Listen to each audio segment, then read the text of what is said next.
Welcome to From the Liner B-Side. I'm Bailey Tyler. Today we are coming at you from the Record Loft in East Atlanta Village, and I am joined by none other than Mason Mishael. Hey. How are you doing, Mason? I'm doing well. How are you, Bailey? Thank you for being here so much. Yeah, this is so cool. I love this spot. Yeah, I do too. Like, what perfect venue. Yeah, I'm just getting distracted by all the cool stuff currently. It's fair. Well, hopefully not distracted enough because I've got some questions to ask you. Before I do, I have to give you a genuine thank you because without you, From the Liner really wouldn't exist or even sound the way that it does. The first 4 episodes of season 1 were shot in your studio with you as the audio engineer. You took a chance on me. You saw a dumb internet post that I posted and hit me up and was like, I love this project. Let's figure it out. And so, like, genuinely from the bottom of my heart, thank you so much for, like, making this project what it is. Of course. Because this has been, like, one of the most rewarding and fun things that I've done, and I owe so much to you. So thank you. I'm so glad to help. Like, as soon as I saw that, it was right up my alley. I was like, I want to be a part of this.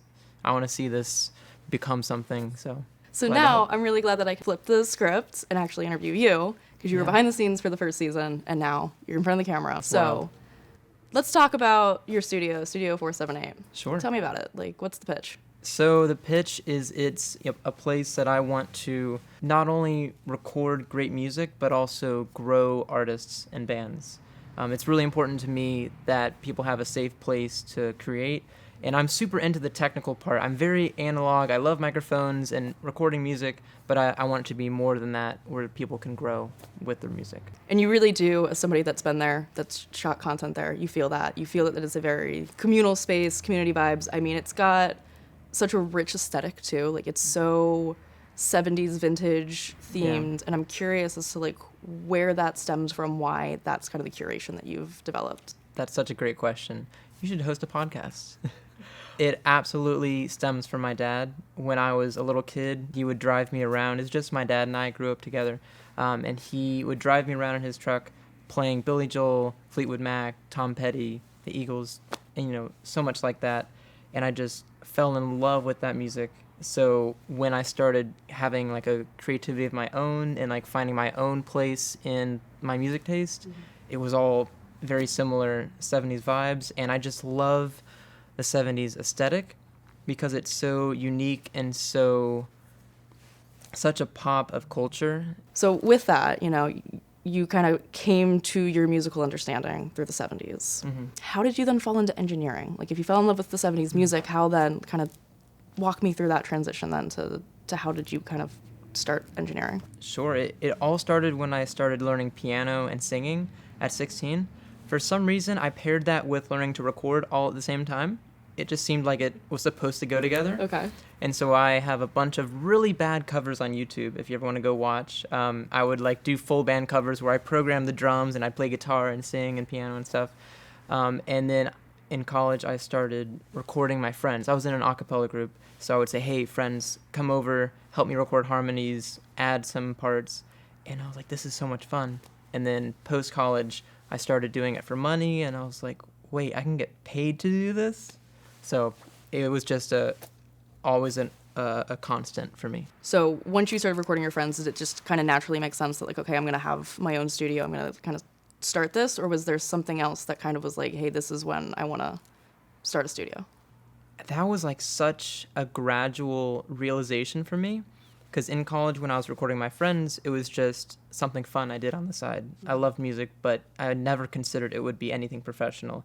And then post-college, I got my first real job, which was live audio. And, we traveled around the country doing live events. And I did music on the side for fun and got paid a little bit, but I never thought this could be it for me. And then after a little while, I decided to move to Atlanta to pursue it, professionally. And because I had friends and people in the industry saying, like, well, you can just do this, if you want. So I moved here a little over 2 years ago, and that was my decision. Like, I'm chasing this. I'm going to make this happen. Did the studio, was it founded, like, at that same time? So it was, like, 2 years old, or? Not really. So Studio 478 was founded in Macon. That's the area code 478. And it was, I should really write this down somewhere. I think I founded it, like, 4.5 years ago. Okay. And I've been doing work under that name for, like, 4.5, 5 years. That's incredible. I mean, and is I know that you have not only the studio, but you have your own media presence. You kind of do studio sessions as well. Do you want to kind of talk a little bit about those? 478 Sessions is a place that I want to showcase artists and their songs and their original music. Just people that I believe in and want to promote. And so it's a video series that I have where I'll record them a live performance. Think like Tiny Desk, just so that they have a place that they can showcase their songs. And I have a big thing that I like to say or to keep in mind, which is honest sound. I want to record people and artists in a way that is honest and true to being genuine. If I can do it without a plugin, that's what I'll do. If I can do it before it even hits the microphone, that's what I'll do. So like, for instance, I'm really proud to have a Wurlitzer 200A, which is a vintage electric keyboard. You would hear like a lot of it in Queen and Tom Petty and that kind of music. So I'll use that real instrument rather than a software emulation. It's the real deal. I'm really into that.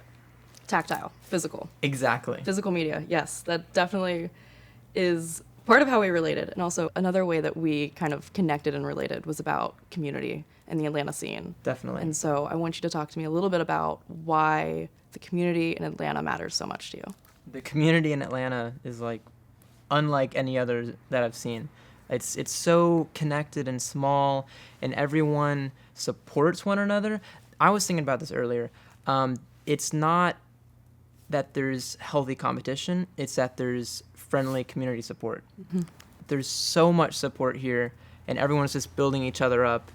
And like, go to my friend's show, or like, hey, I'm playing in my friend's band, or whatever. Just everyone in this community is insanely supportive. Yeah, no, I mean, I think you've said it better than I probably could. That's exactly why I started the series, is I wanted to have a space where it's great to hype up the bands and the music, because that's kind of why we're all gathered. Yeah. But the community surrounding it is so supportive, is so amazing. Like, I'm not the only one doing interviews and studio sessions. I mean, you have your own studio session thing, but I think that there's a space for both of those things. For sure. And so I'm just really thankful to be able to like provide an opportunity to hype other people up and kind of talk to them about it, because that is my favorite thing, is that I have never once felt like anyone is like, oh no, you're doing something that I'm doing. Everyone's just like, wait, no, that's so cool that there's another voice in the space. Right. And you're doing that so well. You're like bringing these people up to the forefront that should be seen, that maybe have not broken through their community as much. And that's why like this community is great, because like it doesn't matter where you are in your career, there's going to be people that support you. Well, thank you. I appreciate the compliment. And I think that you obviously talk very highly of the community, but you've also done a lot for the community. Like, you just kind of started doing your own shows. And so kind of want to talk a little bit about why and how that formulated. I'm so excited that you asked. I've actually just started a committee for basically live events, and we're going to start something called Songbird, which is a tie from Fleetwood Mac. And Songbird is going to be like a live event platform. We're probably going to, it's super early, so like don't expect much yet, but we want to start putting on shows under the name Songbird as like a nonprofit to support acts and artists and bands that maybe wouldn't have a place to perform otherwise. That's incredible. No, that's awesome. And I think you've already answered my next question, which was what's next for you, which clearly that is. How can people book you? How can people find you? How can they follow you? Sure. Yeah. They can find me on Studio 478, pretty much Instagram, TikTok. Probably the best way for people to find me is just through Instagram. They can shoot me a message, look me up, Studio 478, and I'd be happy to talk and build a relationship. And before we go, and I think you might have alluded to it already, but do you have a favorite piece of equipment? That is a tough one. It's probably my reel-to-reel tape machine. I don't use it that often, but in the next like 2 weeks, I have a few pieces of equipment coming in so that I can integrate it with a new console that I have, so that I can record and mix on tape instead of just record. So then I could do an entire production process without a computer. Actually, like entirely physical. That's insane. So I could hand you a cassette tape at the end of the day and be like, here's your final mix. Like, that is my dream. So we're getting there. That's incredible. And side note, I'm very excited. Jaguar Glass is coming over in exactly 2 weeks, and I'm really hoping, my plan is to record them fully on tape. I can't wait to hear what that sounds like. It'll be fun. Thank you so much for taking the time to talk with me today. I really appreciated it. Yeah, thanks, Bailey. This is so cool. I'm such a fan of what you're doing. You're building and building. Like, you don't only just have From the Liner, but now you have this. Like, it's so cool. Thank you so much. And thank you again so much to the Record Loft. They just released their digital store, so make sure that you go check that out as well.